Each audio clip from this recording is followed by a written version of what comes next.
Hello and welcome to the Cellar Door. I'm George and I am at Peregrine Ridge in Heathcote. I'm going to head up to that epic cellar door and sample some of their delicious wines. Let's go.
Our time in the Heathcote region is coming to an end, but there's still time for one last stop.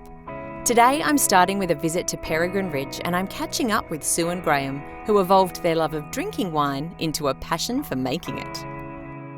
Hi Sue and Graeme, thank you for having me here at Peregrine Ridge, your beautiful winery. This view is spectacular, it's incredible. You've built this cellar door to make the most of this view. It's a recent build, I believe. Finished last October. And this was a design that you were part of, Sue? Yeah, so we stood here with our architect about 10 years ago, actually, No, more than or that. longer. Oh, sure. Try 2001, Sue. And we located this spot as the place where we should build. And then we went along building our vision from the bottom up, so figuring out how we were going to access the site, where, you know, how we were going to cut the road in, and then doing all the vegetation, and then eventually what the build would look like. But we had a vision to use the beautiful vista that we have, and so it was fairly easy from that perspective to know we had to face to the view. So yeah. We tried to get trees sourced from local growers using local provenance species to be able to get trees that would handle growing here with little moisture or with the natural rainfall, and species that would be hard and would represent what this would have looked like many, many years ago. But on top of that, you also planted all of these vines yourselves. Yep. And they're all Shiraz. Yep. All Shiraz. Is that common for this region? I know Shiraz is like a signature varietal, but I mean like solely Shiraz? Most of the vineyards in this particular type precinct, this side of the hill, are all Shiraz. Okay. Until you go further north, and then you start to get mixed plantings. So it was a pretty straightforward decision to plant Shiraz. And it's my favourite wine. I was going to say, yeah. Which came first, the passion for Shiraz or the location? The location had to match the passion. Situated on the east side of the Mount Camel Range, Peregrine Ridge is one of the highest elevated vineyards in the Heathcote region. Its name is derived from the peregrine falcons that call it their home.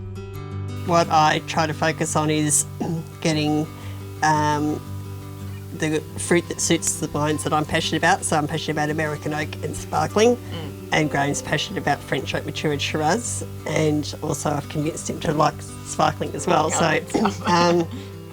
So with that, it means that we're looking really for the fruit-driven wine and a sort of a sweetness in the fruit without too much heavy tannins, which are going to produce the wine styles that I like. And we will make sure that when that fruit comes out of the press that it goes into my barrels, so more of the American oak and sparkling barrels, and then the rest of it will go into the various French oak styles. We know, broadly speaking, which blocks produce wine that's more suitable for certain styles. For the iconic wines that we're trying to make, we're looking for those, and we'll be trying to pick that out of those blocks.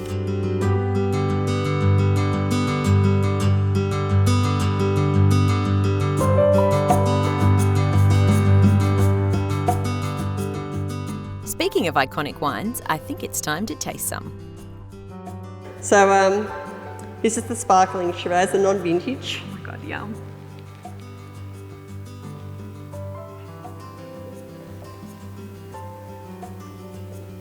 Yum. Pretty nice, isn't it? It's so good. It's that's really good. A really good lunchtime wine, or a good wine for during the day as well. People come here for the sparkling. They come here often to have a glass of sparkling, sit down, enjoy the view, relax. So.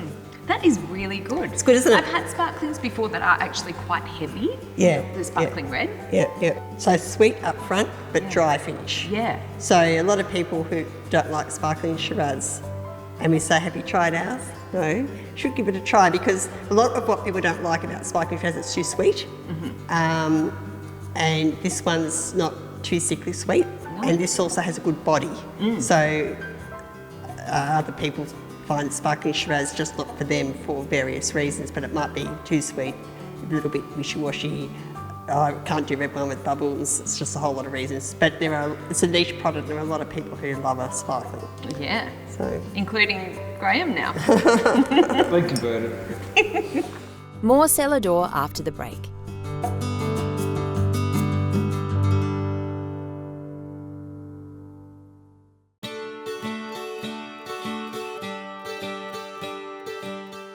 Today we're in the Heathcote wine region, and I'm chatting to owners of Peregrine Ridge, Sue and Graeme. So you're obviously very passionate about wines, you know a lot about them. Has it been part of your lives from very early on? Yep. yeah, me too. Yeah. Do you have backgrounds in winemaking or in just growing drinking. vines? Just drinking. Drinking and growing. Up until we actually built and created this place, we only had wine drinking experience, yes. Really? Yeah. No so you had making. to learn very quickly? Yeah. Yes. I went to do the diploma winemaking at the same time as we were preparing and planting the vineyard and doing the last bits of the course when we were doing our first vintage. So ties in very well. Well, yeah, a bit like doing an apprenticeship. Yeah. You know, learning on the job, so to speak. Yeah. And then, as I was saying earlier, it's more about the experience that you learn as you're doing. The schooling is about learning a few techniques and a bit of basic understanding of winemaking, but really learning on the job. Learning on the job and the fruit telling you what to do. Accepting that the fruit's got to tell you what to do. I think that's the tough bit. But you've got to pay attention, you've got to listen and taste and just go with what feels right. Do you remember the first time that you feel like you really nailed it? Yes, I remember. Do you remember? That's an interesting expression for that memory. Well, when I tell you this experience, yes. It was 2005 vintage, and we were doing our final blending trials. So this was like our first commercial vintage. And Sue said, I want to bottle those 2 barrels as my own wine. Our American oak. Oh, really? Yes. Oh, and I said, do you realise how expensive that's going to be for 2 barrels of wine? And she said, I don't care. We're doing it. And that wine went on to win trophy and all sorts of things. So yeah, that was. And I you said, were right. She was right. So I said, yes. see, other people like it too. So we'll have to make it again. So that's how my label developed.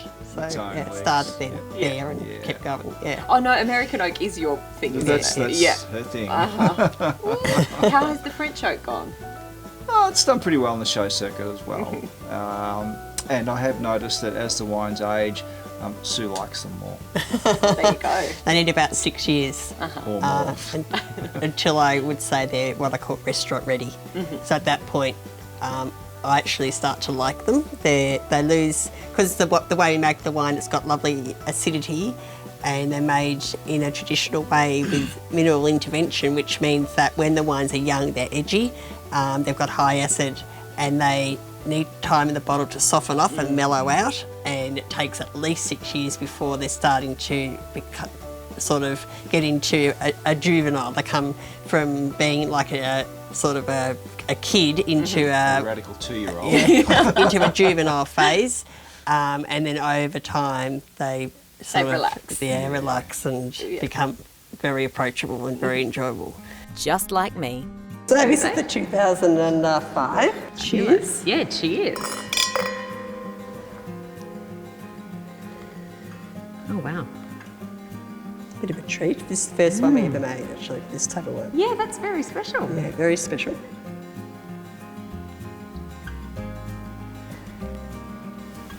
So still travelling very nicely. A 15-year-old wine.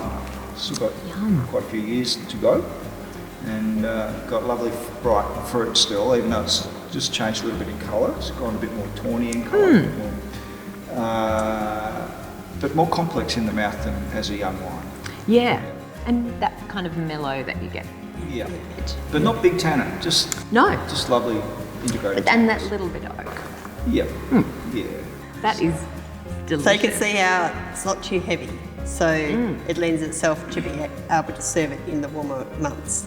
Because that's why I call this, I only really have it out for Christmas, because you can have it on a really hot day. Somebody served you in Melbourne on a 40-degree day, and the meal was to have red wine. You said, oh, okay, I'll have a glass. You could still enjoy it, and you could enjoy it if it was 20 degrees. Whereas some of our other reds are too big. Yeah. I mean, I feel like I could probably enjoy them at any time. Thank you so much for having me. That's and a for sharing pleasure. these wines with me. Absolute treat. It's been a pleasure of ours. Yeah, cheers to you guys. Cheers.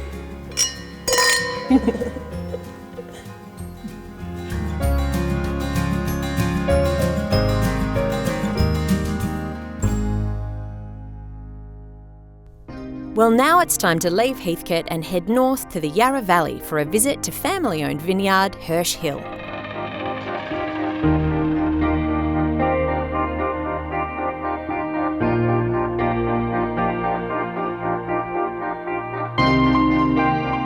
First up, I'm meeting Eddie, who started Hirsch Hill with his brother Jack.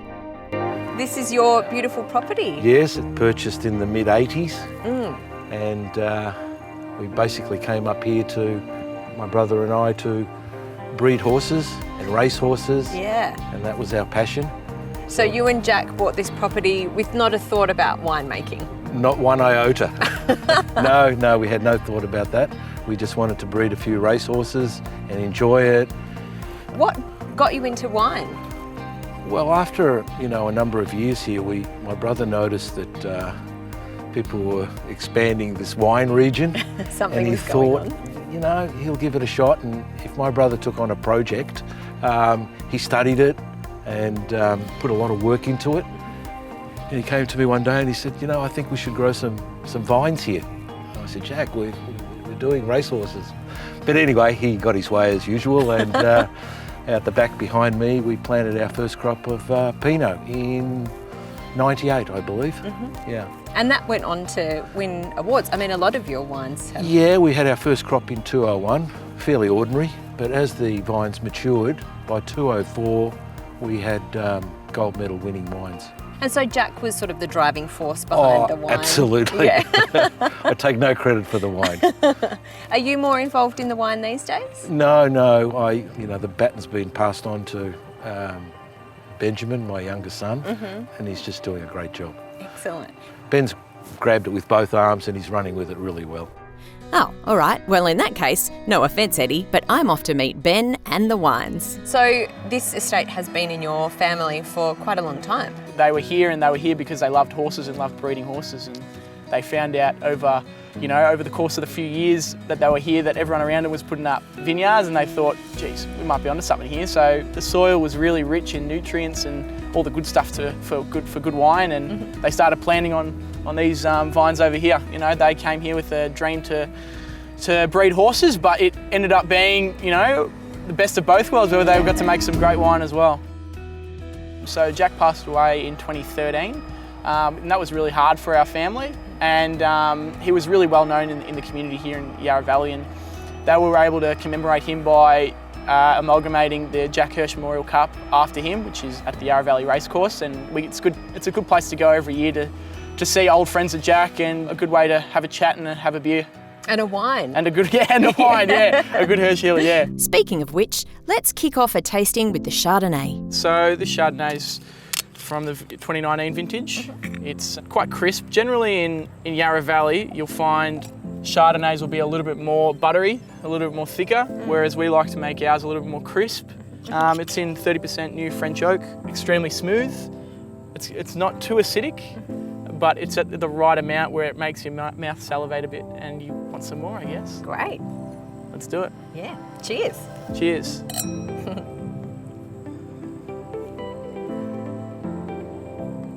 Delicious. Yeah, it's quite nice. Apple-y. Yeah, it's got some apple notes, a bit of pear, a lot of citrus, but not too sort of strong where it's, overpowering the wine. No, it's not like a sweet fruit. No, you want to have that sort of traditional Chardonnay taste, especially here in the Yarra Valley that's renowned for its Chardonnay. So we like to make ours a little bit more new age, a little bit more modern. This would usually go quite well with, your seafoods or fish and whatnot, but I also think it goes really well on a nice hot day, and it's quite refreshing when it's nice and cold and you're with a few friends.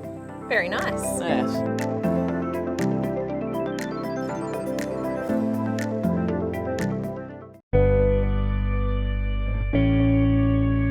To come up here with my dad, my uncle, family. We used to come up here, ride the quad bikes and feed the horses, and it never really came to mind that I'd be working here as an adult, but it's awesome because I get to see and feel the culture and keep growing it within the family, and that's, I guess, what Jack wanted as well. The wine's always been there, I guess. Dad drinking a glass of Hirsch Hill at dinner, and it was always just second nature, and he'd try a sip, and it wasn't until I was about 17, 18 until I actually thought, maybe I could do something with this, and I had a few ideas, and as time has gone on, I've sort of had a bit more responsibility, and they've given me a bit more trust. Yeah, nice. Yeah. So your dad's not on Instagram, he's not... No, I don't think so, not that I know of anyways. A cellar door would be something really awesome that would be able to help us grow, I guess, and take advantage of this beautiful place that you're in. Having a cellar door is one of those things. It's a business within a business, and it's at the end of the day, it's not my decision, but I can try to talk him into it, but we can see what happens. Just talk about it on TV, then you'll have to do it. Yeah, do it, Dad. Before I go any further, I should probably meet head winemaker Rob. Where did your connection to wine begin? Mine came through working. I grew up on a vineyard as a kid, so a citrus property and vineyard. I was introduced to wine at a pretty young age. I think when I played footy, some of the boys used to call me Riesling as well. Oh, really? Because I like to drink the wine with the girls. So I've been involved with Hirsch Hill now since 2012. It's been a lot of fun. I got to know the Hirsch family through that structure. I was working over a little tiny winery called Chantel, which was only about a stone's throw from where the vineyard is. And we used to have the occasional beers and wines, probably almost every second night, actually. You are actually football royalty. I'm football oriented, so I came out of, I wouldn't say royalty, I was there for a short time, passed through the game, and then worked out I wasn't probably quite good enough and trying to move on to other things. Rob went back to university in Adelaide, studied winemaking, and has been in the Yarra Valley since 1991. And so you met Jack? Yep. And then how did you become involved with the winery? They were making wine elsewhere, and I think we probably hit it off pretty well. I went to the footy a few times. Jack's the only person I've ever seen turn up at the MCG and go to a box in a pair of thongs and shorts. And I took a New Zealand winemaker with me, by the name of Pete Mackey. And we both got dressed up, and there's Jack with his thongs and shorts on, and he was just that type of personality, suited me perfectly. That relationship thing's a key part of winemaking, and it's a key part of, I think, understanding the personalities and the people involved with it, and I think that makes the key to it. And also we're probably, I think, been able to assist a little bit on the vineyard side, and we're there as a sounding board for different ideas and so forth with the wines and the different products that are happening. If you want to be in the wine industry in Australia, the best place to be is Melbourne and the Yarra Valley, because you're so close to everything. You can get to the MCG in half an hour from here. Yeah, I was going to say, so I've got my lifestyle worked out. Yeah. Don't need to convince me, Rob. I guess the rosé was something that that was a really big up-and-coming drink that we wanted to bring in. So making an awesome Pinot here in the Yarra Valley, we thought, you know, our rosé would really do well, and we got some awesome awards for our first rosé in 2019. We got 4.5 stars from Wine Estate, so we were really happy with that. So we thought we're onto something good. So, you know, it's part of that, trying to pick the right wines, I suppose, for our vineyard, and yeah.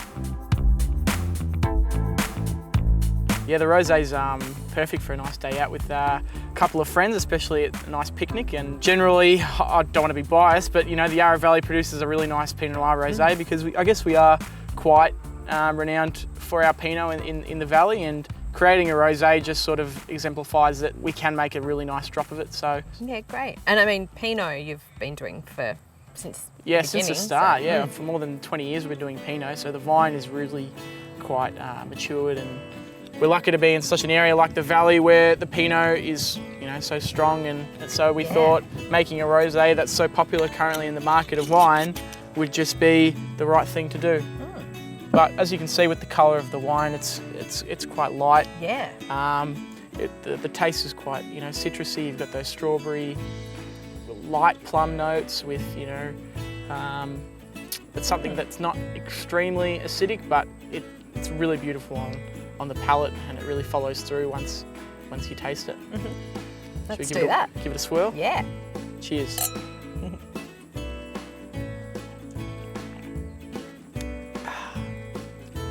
You can really see that on the nose, it's really got those sort of red berry, sort of light there's flavours. a definite strawberry kind of, that sweet but tart. Yes, but it really follows through on the palate as well. So I guess that's what we want to do with our wines is to have a really strong nose and for it to follow through on the palate as well.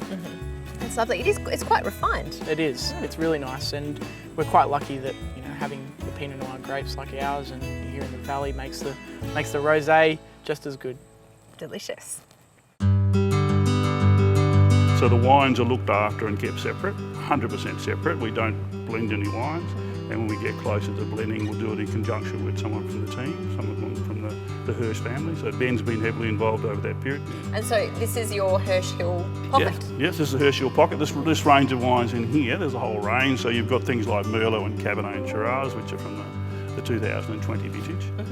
They're in 300 litre barrels, so you'll see these things like Tonellerie, which is a Beyond, which is the Cooper. Then you've got Taranto, which is another Cooper. It's all French, isn't it? All French oak, 100% French. These are 300 litre barrels, as I mentioned. Taranto tends to be a little bit sweet, by middle palate weight. Beyond is a little more savoury characteristic in terms of the oak. So every oak barrel will give you a different characteristic. There's some Damet up there. Damet is actually my favourite one in terms of the oak styles. And then one up above is Gayler, I think. So there's all these different barrels, and they go right the way through here. So this batch of wines would be about 7,000 cases worth in terms of these little parcels through here. Loads of drinking, good fun drinking. Is there a particular style that you're most excited about for 21? 21 would be, I think Shiraz looks the strongest of this range of wine. Chardonnays are very strong out of the vintage. Cabernets, they're much finer, not as big and robust as they've been in previous years. Time for a good old-fashioned barrel tasting. Come in, I'm going to show you some Merlot. Okay, great. All right, so some out of barrel. So this is a slightly older barrel, but it's probably about 4 years old. We've got a mixture of about 30% new. Everything that we do for Hirsch Hill is oak aged. It's all hand-picked, made in smaller volumes. We do a bit of foot stomping, some whole bunch work, all sorts of things. Wow. You'd be amazed what you get up to sometimes at a winery. Let's taste the Merlot. Let's go for it, enjoy.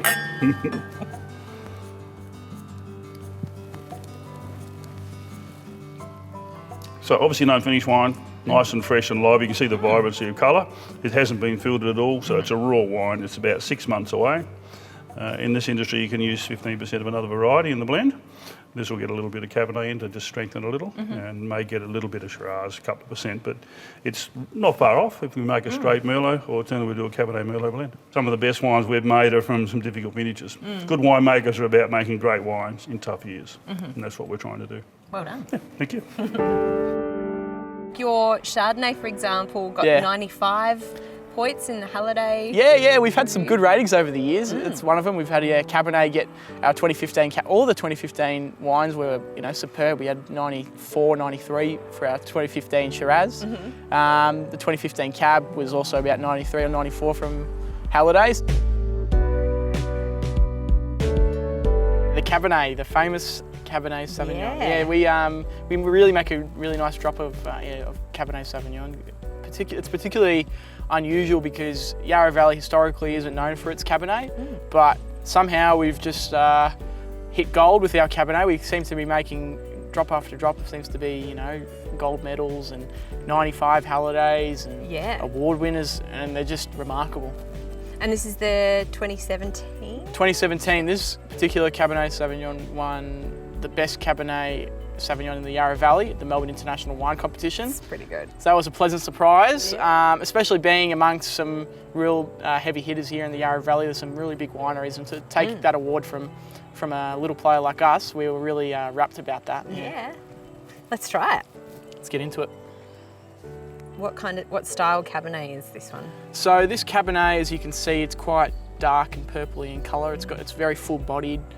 We blend it with our Merlot grapes. It's about 13 or 14% Merlot, so it gives it that smooth finish that people really love. And I think that might be the secret to our success there. But it's got those dark bouquet of red plum and dark berries, and it's quite got that spice and oak. We use 30% new French oak on our Cabernet, and it's really delicious. How long does it spend in the barrel? Usually 12 to 18 months. Cheers. Cheers.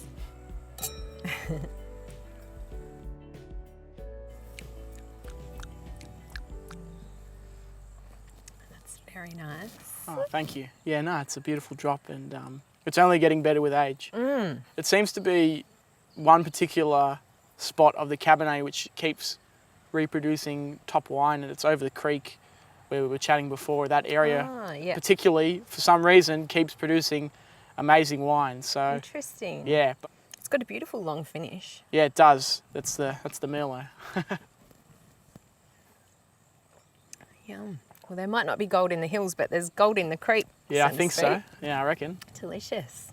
Thank you so much, Ben. No, cheers. Thank you. Cheers again. Cheers.